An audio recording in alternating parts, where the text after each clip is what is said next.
I will ask some questions to you. Will you give some answer? Sure, of course I will. Okay. What is impactful communication? Impactful communication is the kind of communication which, of course, makes an impact on the person who is listening or having conversation with you.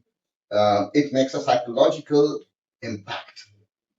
While I'm going through for the specific thing, while sales or meeting, please tell the role of body language. Body language matters more than the language generally spoken by the person. A person's body language never really lies. That's a very important thing. And that's what people try to notice as a person is trying to deliver a speech. Body languages sometimes can betray a person, which is very important. So a body language needs to be not just positive, but it has to gel well with what the person is speaking about. The role of vocal variety The role of vocal variety in which sense? Can you please explain? means if somebody is telling in a monotonous way. Yes.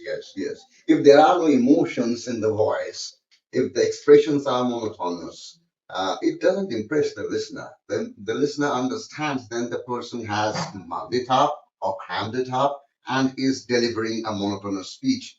It doesn't impress people, not at all. During meeting, contents contribution. In a meeting, there can be two types of meeting in which one person speaks, one person makes a presentation, rest of the people listen and try to understand.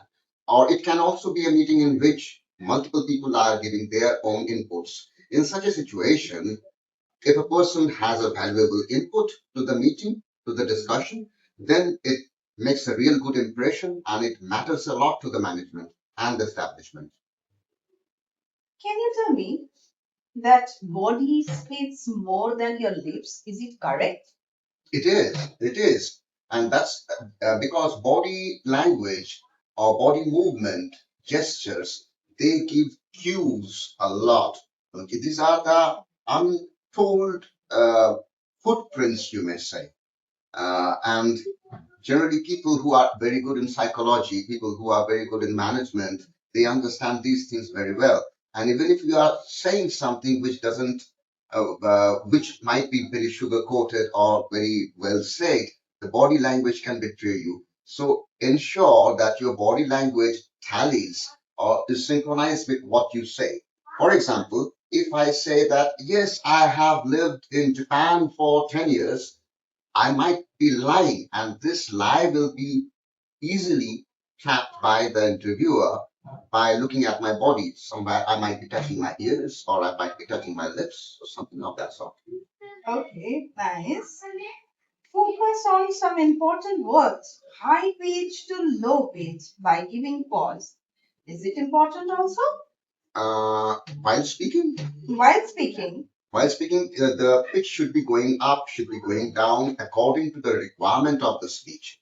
If you are speaking in the same tone all the time, that means you are disengaging the listener because the listener is going to just listen for some while and then there is no up and down, there are no waves. So there is no excitement, there is no distress, there is no emotion, there is no joy in listening. Pause and reaction. How much important it is? The changing pitches? Pause and reaction.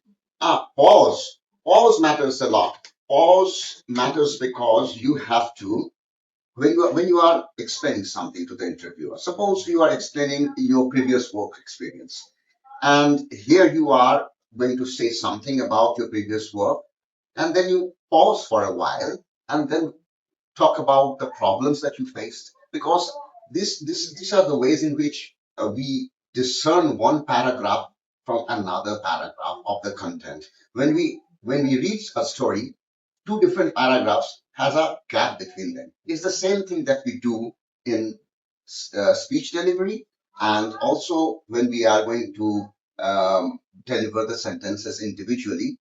What happens is generally people do not remember where to use an exclamation sign. I mean, in speech, they don't know where to use an exclamation, where to use a comma or stop. They speak in a continuous way. And that makes understanding very difficult for the listener.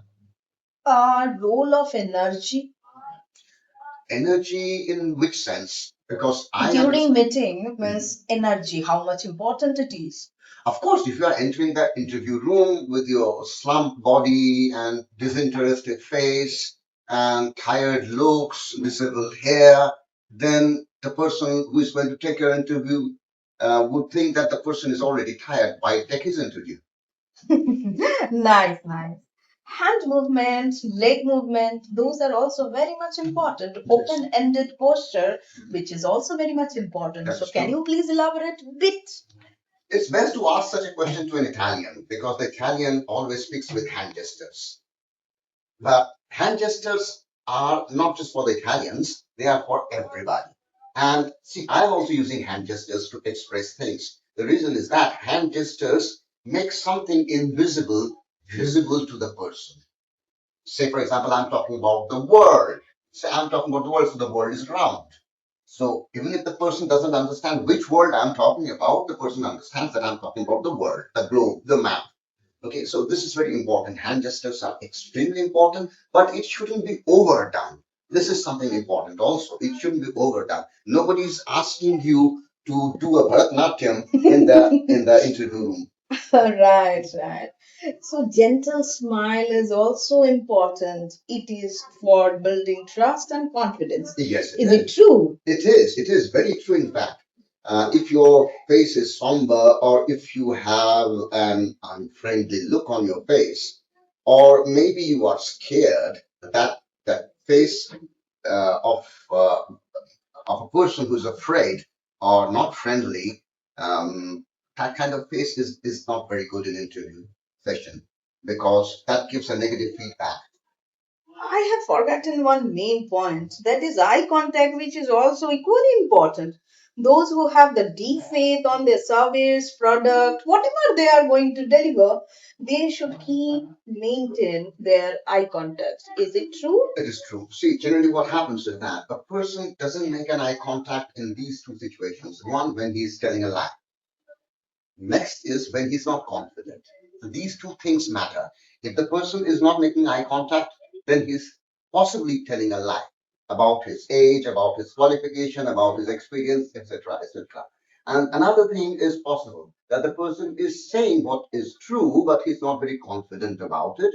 And at that time, he doesn't want to make an eye contact because eye contact reveals a lot about what's going on in the mind of the speaker.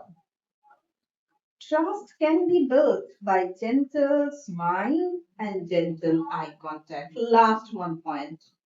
Smile is very necessary, not just in job interview, in any kind of situation. If you have a friendly smile, if you have a tendency to contact the eyes directly, then it shows that the person is approachable, the person is honest, the person's behavior is consistent, and there's nothing to be afraid of that person. And if the person is a friendly person, then such a person can be approached at work also by the client, by the customer, by family people, by friends, and everybody. Okay, thank you. Thank you so much.